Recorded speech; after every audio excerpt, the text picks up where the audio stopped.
मरियम नवाज साहब जो वज़ीर पंजाब साहब है, मेरे जो वालिद है वो उनके मामू लगते हैं। कुलसूम नवाज जो वालदा थी कुलसूम नवाज की, वो उनकी पप्पो लगती है, वो उनके पप्पो के बेटे लगते थे। एक दिन मेरे घर खाने को होता है, एक दिन नहीं होता। मेरी ऐसी जिंदगी है कि जिस दिन वो फौत हुई मेरे को कफन के पैसे नहीं सी देंगे। जिसमें मरियम नवाज साहब, मैं कुछ दर्द से मेरे अंदर अंदर फोड़ के देखो किस खानदान में तलक रखता हुआ।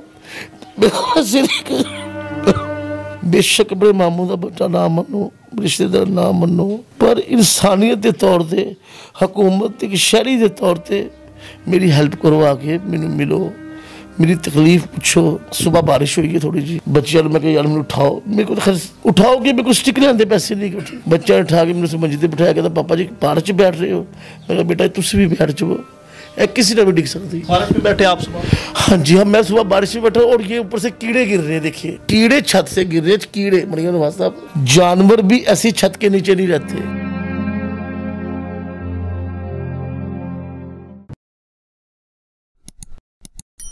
बिस्मिल्लाहिर्रहमानिर्रहीम, अस्सलाम वालेकुम नाज़रीन। दुनिया भर में देखने और सुनने वालों को ज़ीशान अल्फानी का सलाम, और आप देख रहे हैं पायनियर वर्ल्ड न्यूज़। नाज़रीन, हमारे साथ जो शख्सियत मौजूद है, यकीनन आप इनकी कहानी सुनेंगे तो दिल दहला जाएगा।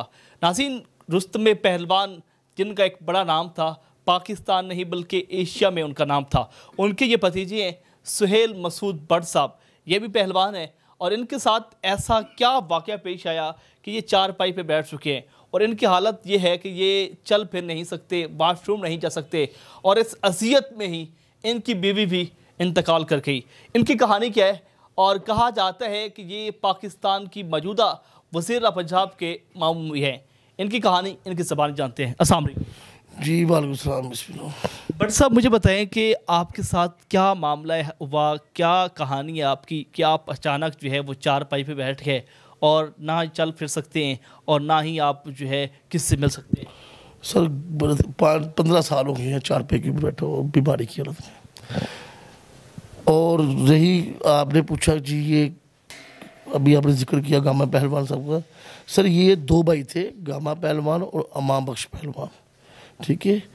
इन 2 भाइयों की हम 6वीं पीढ़ी है। अच्छा। ये 6वीं पीढ़ी है। मरियम नवाज साहब जो वज़ीर पंजाब साहब है, मेरे जो वालिद है वो उनके मामू लगते हैं रिश्ते में।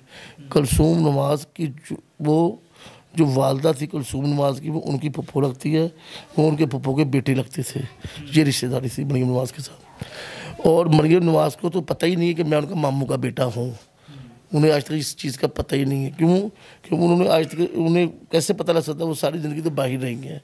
हाँ, कुलसूम नवाज साहब को पता था कि मैं उनका मामू का बेटा हूँ, क्योंकि कुलसूम नवाज साहब का एक प्रोग्राम था, वो उन्होंने औरतों के बारे या औरतों की मदद करती थी, और औरतों के लिए बहुत यानी बेहतरीन, यानी जो आए उन्हें कुछ मशीन ले दी, कोई चीज़ ले दी। उस टाइम मेरी उम्र 7 साल थी, ठीक है। तो मैंने उस टाइम उन्हें देखा और उनसे मेरी मुलाकात हुई थी। उसके बाद उनके साथ मेरी मुलाकात नहीं हुई।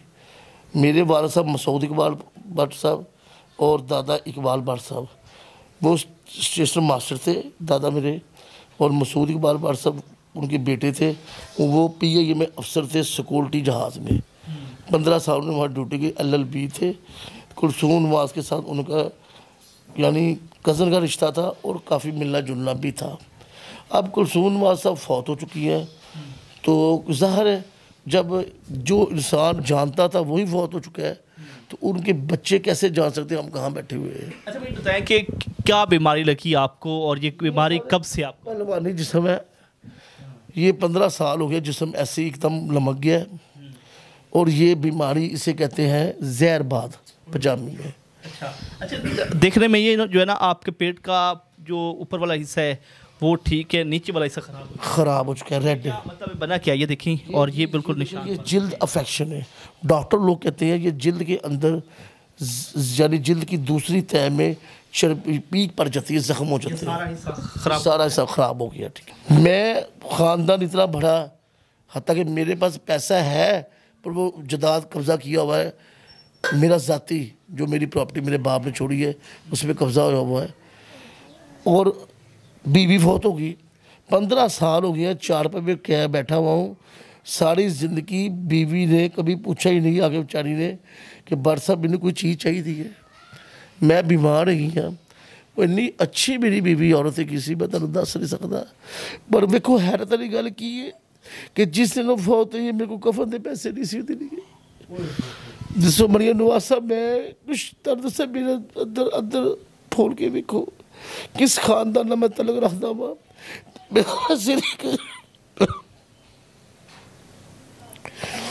सर गल है सिर्फ मैं सिर्फ मरियम नवाज साहब को एक चीज़ कहना चाहता वा, बेशक अपने मामू का बच्चा ना मनो, रिश्तेदार ना मनो, पर इंसानियत के तौर पर हुकूमत एक शहरी के तौर पर मेरी हेल्प करो, आके मैनू मिलो, मेरी तकलीफ पूछो, मैनू पूछो से मैं की चाहता वा।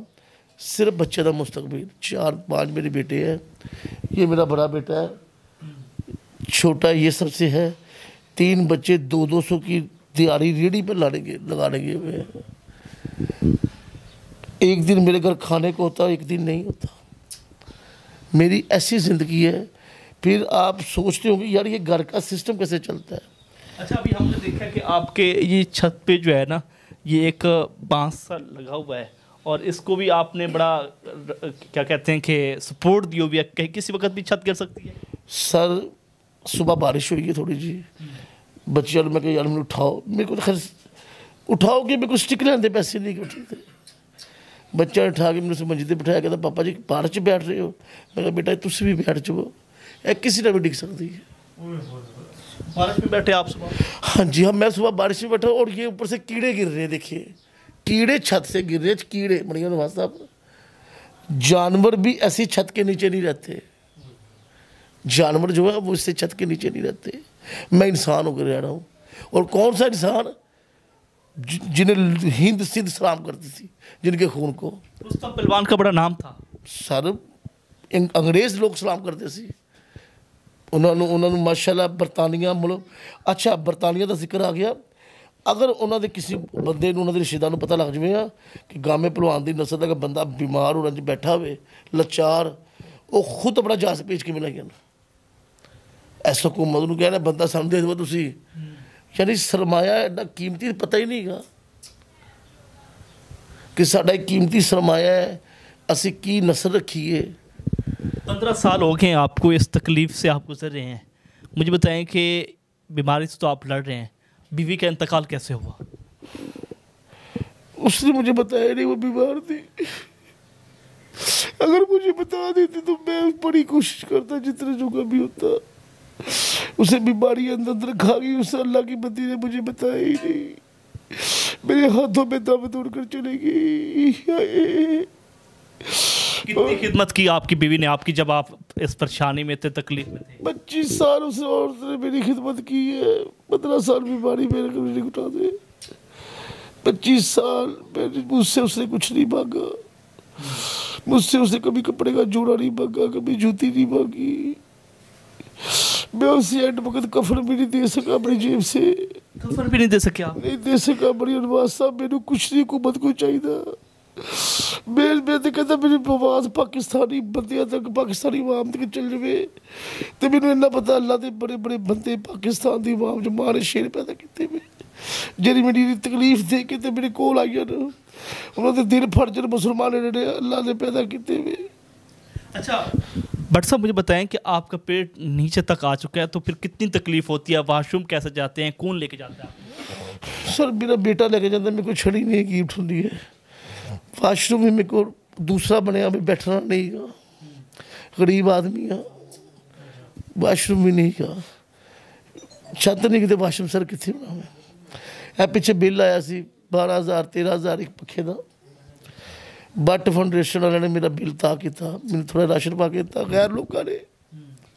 फिर अपने कर्नल साहब ने उन्होंने भेजा बंदे को, जाओ यार बट फाउंडेशन ने, रशाद साहब, जवेद भट्ट साहब, इन्होंने सारे सरफर से इन्होंने सारे ने मैनू दिल दहानी थी कि असीं तेरी छत भी पावांगे, असीं तेनू इंशाअल्लाह साढ़े जिन्ने जोगे असीं तेरे नाल करांगे। वो गैर लोग जिन्हें मैंने दिलासा दे के चले गए वे, इत्थे अपने नहीं आंदे। मतलब कि एक पाकिस्तान की वज़ीर आला होके आपकी रिश्तेदार हो कि आपकी खबर नहीं ले रही? खबर नहीं ले रही। मैं कह रहा हूँ कोई बात नहीं, ना लो, मेरी जायदाद ही छिड़वा दे, मेरे पैसे मुझे दिला दे, ताकि आप अपना इलाज कर सकें। मैं अपना इलाज करा लूँ, मैं अपने बच्चों का मुस्तकबिल बना लूँ। क्या मुस्तकबिल बनाऊँ? चोर बना लूँ बच्चों को? क्या करूँ? इधर बैठा हूँ, ये बच्चा 9th में, इसके पास कपड़े लेने को नहीं है। देख रहे हैं, इधर आओ इब्राहिम, इधर आओ, आप इधर आओ बेटा। अब मैं कैमरा मारो, इधर बेटा, पक्षी बैठो, इधर बैठ जाएं, बैठे हैं। नाज़रीन आप देख सकते हैं कि ये देखें, ये इस अजीम जो लोग हैं, अजीम पहलवान के अजीम बेटे हैं, और उनके बेटे के जो है ना कपड़े भी सारे फटे हुए हैं, ये देख सकते हैं। और इतने मजबूर हैं वो, अपने बच्चों को खुशियाँ नहीं दे सकते, कपड़े भी नहीं ले सकते। अभी ईद गुजरी है, ईद पे भी कपड़े नहीं ले सकते। नहीं सर, कुछ भी नहीं। हम वो सफ़ेद पोश लोग हैं जो अंदर से अंदर खुद मर जाते हैं, पर कभी हाथ नहीं फैलाते। हाथ कभी नहीं फैलाया, मर गए हैं, ख़त्म हो गए हैं, बस इस बार बस हो गई थी। अच्छा, ये जो आपके मतलब जख्म में नीचे कितनी तकलीफ होती है? बहुत ज़्यादा। मेडिसिन में खा नहीं सकता, मेरे पास पैसे ही नहीं है। महंगी बड़ी मेडिसिन हो जाए तो ये मेडिसिन खाने से ठीक हो जाए। अच्छा, ये मेडिसिन आ सकती है जी, मेरी हफ्ते की मेडिसिन है 10,000 की, 12,000 रुपये की, फिर चेंज होती है, फिर चेंज होती है। 2-3 महीने में खाऊंगा, मैं ठीक हो जाता हूँ। ठीक हो सकती हैं आप? ये मन हो जाता हूँ मैं। नाज़रीन आपने जनाब सुहेल मसूद भट्ट साहब की गुफ्तगू सुनी है, और यकीनन इस वक्त 15 साल हो चुके हैं, बीवी का भी इंतकाल हो गया, वो भी इस परेशानी में जो है अंदर अंदर से मर गई, और फिर बाद में उनका इंतकाल हो गया। इनकी परेशानी आप जान सकते हैं, इनका मुकम्मल तौर पर जो है मोटापापन भी आप देख सकते हैं, और पेट जो है वो अंदर से मुकम्मल तौर पर जो है वो जहर फैल चुकी है। लेकिन परेशानी की हालत में घर की हालत कुछ इस तरह है कि हम अगर आपको घर का हालात दिखाएं तो आप देख सकते हैं कि ये यहाँ पर जो है एक बांस सा लटका हुआ है, और यहाँ पर एक सपोर्ट सी लगाई हुई है। ये घर जो है, इसकी छत भी किसी वक्त भी गिर सकती है। अभी आज रात बारिश आई है, और बारिश में भी कुछ इस तरह हालात बने हैं कि भट्ट साहब बेचारे बाहर बारिश में बैठे रहे, और इधर सारे जो है कीड़े मकोड़े आ चुके थे, और परेशानी में आलम में थे कि कीड़े मकोड़े जो है मेरे ऊपर न चढ़े। नाज़रीन आप इनकी गुफ्तगू सुनिए, और दिल दहला देने वाली जो है इनकी कहानी है। खुदारा आप इनकी सपोर्ट करें। हमारी स्क्रीन पे इनका नंबर चल रहा है, तो मैं जितने भी बुखैर हज़रात हैं, वज़ीर पंजाब से भी रिक्वेस्ट है कि इनकी मदद करें, या आपके रिश्तेदार हैं। अगर रिश्तेदार नहीं मानते, फिर भी एज ए इंसानियत आपका हक बनता है, आप इस वक्त हाकिम में वक्त हैं। और कहा जाता था कि हज़रत उमर के दौर में कोई प्यासा कुत्ता भी मार गया तो कल क़यामत के रोज़ उमर बिन खत्ताब से पूछा जाएगा। खुदारा आप इंसाफ करें, एक इस्लामी रियासत बनाने के चक्रों में आप जो है किसी ऐसे शख्स को जो है खो न बैठें। अपने मेज़बान चार अलमारी को इजाज़त दीजिए। अल्लाह निगहबान।